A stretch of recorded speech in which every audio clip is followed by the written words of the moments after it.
বং media বললো আমাদের বাড়িতে নাকি দুজন বড় বড় ইউটিউবার আসবে, তাই রান্নাবাড়ির কাজ তাড়াতাড়ি শেষ করে দিলাম। রান্না হওয়ার পরে বাবাকে এবং বসুন্তাকে খাইতে দিলাম। এই দেখে বরকে খাওয়ার জন্য রেডি করছে। এখন দেখি আমার বরকে খাইতে দেওয়ার জন্য বর কি করতেছে এদিকে? পাও তাড়াতাড়ি জলদি, কাটবো না। আমি বলি এখন দুজন ইউটিউবার আসবে কলকাতার থেকে, বস কার কার আসবে দেখবে। অ্যাঞ্জেল ওই আরে একটু সাজো রে, তুমি সাজো না কেন? সোশ্যাল মিডিয়া তোমাকে যখন মানুষ বলে বা কেউ যদি তোমাকে বলে তুমি দেখতে ভালো হচ্ছ, আমার ভাল লাগে না পাগল? সাজে না গো গাইস।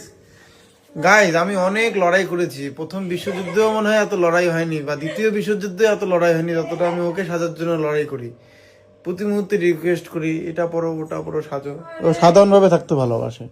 কত সাজবো, কালকে বিয়ে বাড়িতে গেলাম কতগুলো মেকআপ করেছি। আরে না, মেকআপ বলি নেই তো, তুমি একটু ভালো জামা প্যান্ট পরে থাকো বা শাড়ি পরে থাকো। দেখছো সারাদিন আমি শাড়ি পরেছিলাম, এখন একটু খুলে তাও জামা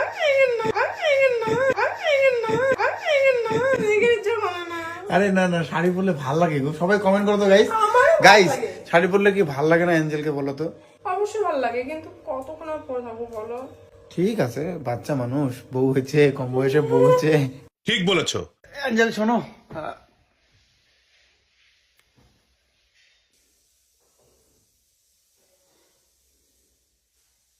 গাইজ আমি না বিয়ের পরে ভীষণ অলস হয়ে গেছি ভাই। আগে সবসময় কাজ করতাম প্রতি মুহূর্ত, রাত্রিটা 3টার সময় মা এরকম করে জানলা দিয়ে এসে বলতো এই ঘুমারে।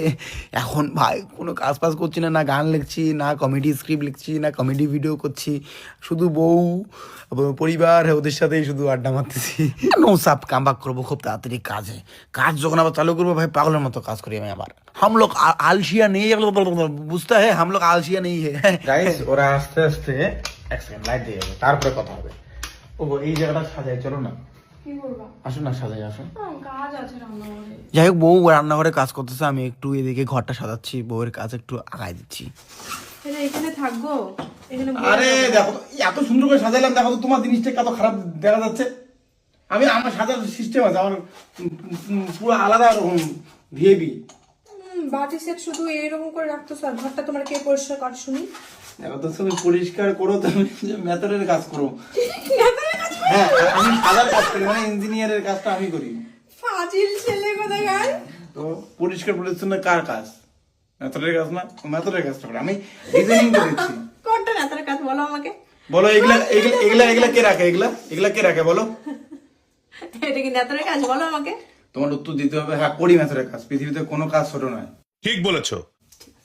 মেথডের কাজ হোক আর চুল কাটা হোক, যেটাই হোক।